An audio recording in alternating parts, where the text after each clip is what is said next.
You're recognized for 5 minutes of questions. Thank you, Madam Chair. Ms. Edelman, I'd like to start with you, if that's okay. I've long been concerned about the FAA's regulatory processes and the fact that they're not keeping pace with modern technology, from supersonic aircraft to launch and reentry for space vehicles. It's a slow process that's hindering technology, or it's not allowing technology to proceed. But your testimony highlighted how this isn't limited to space vehicles and supersonics. It covers other areas as well, like drone regulations are also being held back by the FAA's current processes. Now, you noted that the GAO and the DOT Inspector General, as well as the National Academy of Sciences, have weighed in on this, and they've referred to the FAA's lack of progress in this area as, I think the word they used was indefensible.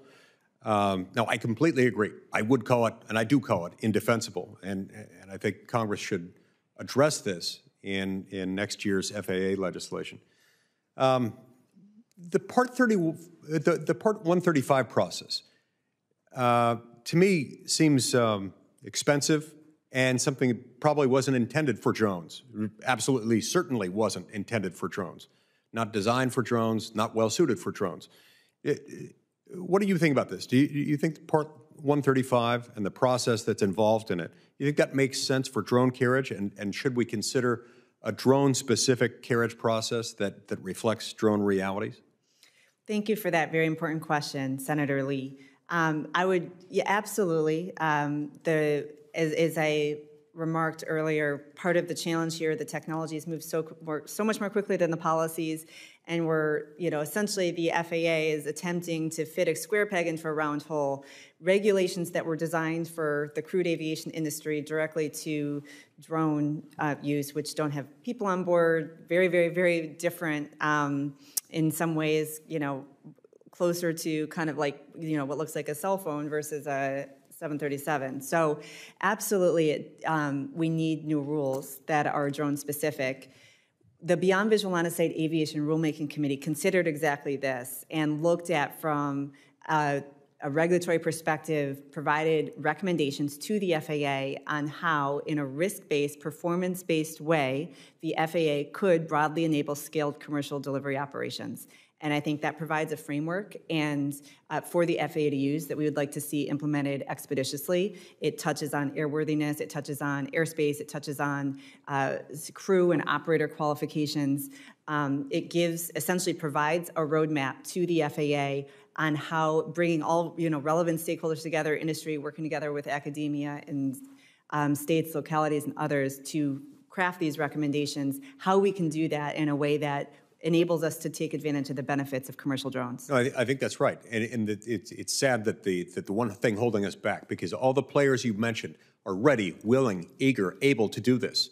It's the regulatory chokehold and the fact that they're stuck in this Byzantine labyrinth of the 135 process that makes absolutely no sense here. It drives me crazy. There are quality of life issues. There are public safety issues. There are environmental issues that could all be addressed favorably, relieved significantly by drone delivery. And yet the FAA leaves us stuck in the Stone Age on this, and it's unacceptable. I'm also concerned that we risk further delays to the effective integration of drones if we don't answer some of the outstanding key questions regarding the scope of federal preemption and the role of state and local governments.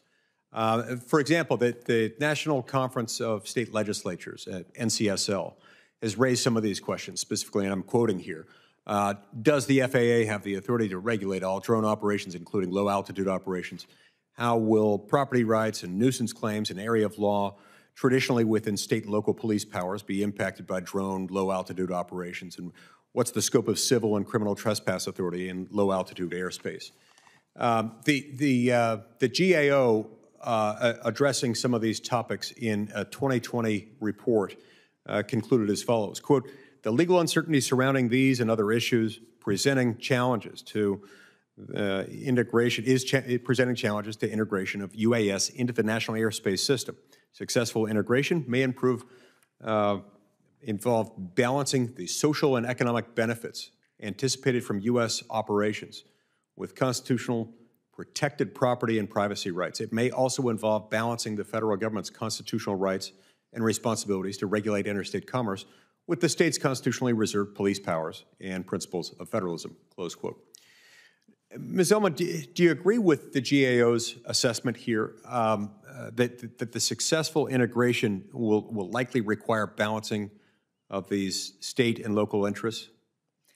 Absolutely. I mean, so yes, and thank you for that question, Senator Lee. States and localities have an incredibly important role to play in UAS integration, and I would point to successful programs such as the Integration Pilot Program and the Beyond Program as examples where industry works closely, has been and is continuing to work closely with states and localities to move innovation forward together with the federal government. From our perspective, it is important that safety remains kind of the FAA speaks with one voice there.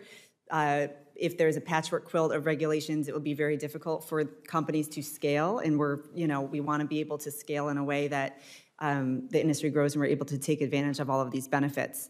But that said, of course, states and localities have a critical role to play. I would also point to Section 2209 of the 2016 Extension Act remains not yet implemented by the FAA, and that section would give. That provision gives the FAA the authority to establish fixed site facilities, private entities to essentially declare themselves no drone zones, limit or prohibit drone flights over their own property, which would take care of a lot of those concerns. So we'd ask the FAA to expeditiously implement 2209, and we would be very excited to work with you and your staff. And many of our members are doing lots of outreach in their communities. I would point, for example, one of our board members, Zipline, is working on back to school and doing lots of stuff in their communities, and that's true across the board. It's absolutely critical that we have a great working relationship in towns and communities where we operate.